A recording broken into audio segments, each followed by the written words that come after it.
So, Hobart Handler 100 died on me for the third time in a row. Let's see what's going on. This is the third machine, by the way. Thought I just wanted to make a quick video. I'm working on the tailgate for you guys' Monday video, but some stuff that kind of gets under my skin just a little bit is the cheap manufacturing of certain parts, and it's dependable parts on things that you need to work in order to do a job. In this specific instance, I got two instances for you.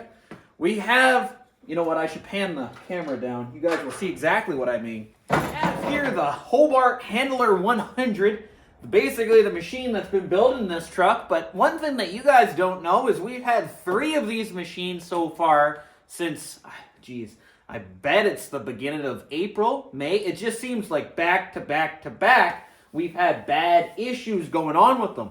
The first one was like the transformer. That one basically broke in half. It was an older unit, whatever. When we replaced it, the circuit board burnt out on it. It was all charred to death. So this was the replacement for that second one. Well, this welder here is no older than a month old, and I think we only just started on the fenders with this welder for context, so it doesn't really have a lot of miles on it. I was just about to start welding on this, doing the tailgate portion, and that's it. Gave up the ghost. No power anywhere. So changing outlets all throughout the shop, all that stuff. No power at all. Main fuse isn't blown. Fuse on my extension cord isn't blown. Circuit breaker in the shop isn't blown on that outlet. Again, tried multiple outlets. Nothing works. Tried the grinder in the same outlets, works on all. So it's in the machine itself. Because I never saw any smoke or anything come out of this one specifically, we got to basically start working on this thing because, fabrication-wise, we're still in the thick of it on this truck, and if we lose our welder, we lose a lot of time, basically. So I started poking around it, checked power all over the place, fuses and blown, all that stuff. Basically, at the end of the day, I came to my switch. But no, you can kind of take a look at the switch here. It's hard to see, but there's a little tiny spring up inside that hole right there. Won't focus on it. But you see this lever disappears and joins, disappears and joins. I flip the switch over. This guy should do the exact same thing here. There's a set of points. Nothing. The spring's all jammed up and the points aren't leaving when they should. I took the top of the switch off so I can show you exactly what's going on. This right here is the good switch. You can see he moves fine, all that good stuff. This right here is the bad switch. No movement at all. The reason why, that plastic tab right there jumped on top and it's not going to let that guy go. So this is the one that was all jammed up. I got it all moving now. No troubles at all. It was right here. This plastic right here kind of looped over and stopped the entire welder from moving.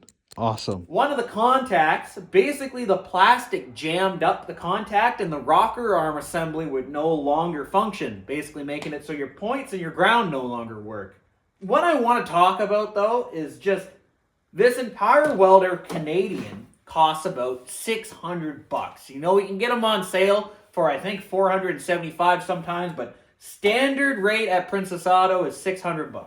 I don't know. I just find it odd that a big enough company like Hobart, in this instance, they would cheap out on something that's used every single day. Like, in this case, your switches and your knobs and dials. This has no wear on it, points-wise, rocker arm assembly-wise, all that stuff. The plastic housing itself interfered with the arm and stopped this welder from working. Anyone who's not experienced with this kind of stuff, say you're just a sheet metal guy, electronics is not your strong suit, you're going to have to wait an entire day or more, go to the store and swap out a new welder, likely pay a premium on top, or wait for a part or ship it out. That's a lot of money down the drain. It's nice that we're just kind of tinkering with our own stuff, but when it comes to parts and manufacturing, I just found it odd that Hobart would skimp out so much and put a switch inside that will fail just like that. And it's a non-serviceable switch too. I had to get inside this guy to fix it, but it should work out fine for us. I know I'm not the only one that thinks this way, because I watched a couple DD Speed Shop videos. He had a problem with comp cams, and the cams were basically just wiping themselves off during the break-in period. That kind of sucks, you know, the parts quality kind of went down on those. He was also talking about just general workforce inside the parts stores and stuff. It just seems like quality all around is starting to go down. So, I don't know, it's more of me just venting. We got to do a lot of work on this guy, but it really sucks when the things that you depend on give up on you. But as mechanics, that's what you have to do. You have to work on it. I don't know. It just gets under my skin a little bit that I know for a fact if Hobart would have spent an extra, let's say 20 cents per switch per unit, there would be no problems like this. It would have been like an aluminum body or a composite body, not just a cheap plastic body that the little connecting tabs literally will interfere with your switch. I'm sure I'm not the only one that had the exact same issue. There you go.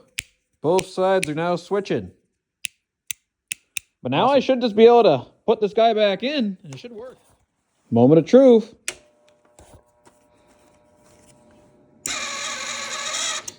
Seems to work fine.